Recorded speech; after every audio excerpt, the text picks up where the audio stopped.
Hello there guys, welcome to the virtual drive. Today I have with me the Rode Video Micro, and what I'm going to do is compare the stock microphone of the Canon 200D with the Rode Video Micro.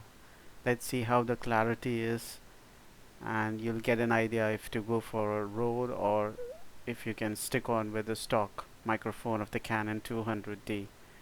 Let's get started now.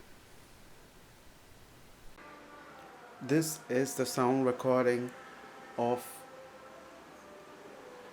this review with a Rode Video Micro with the dead cat on.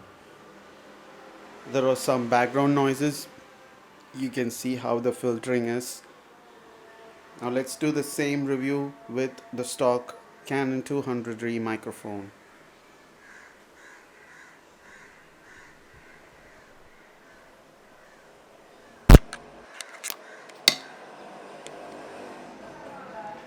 This is the sound quality recording of the stock microphone of the Canon 200D with some background noise and no filtering.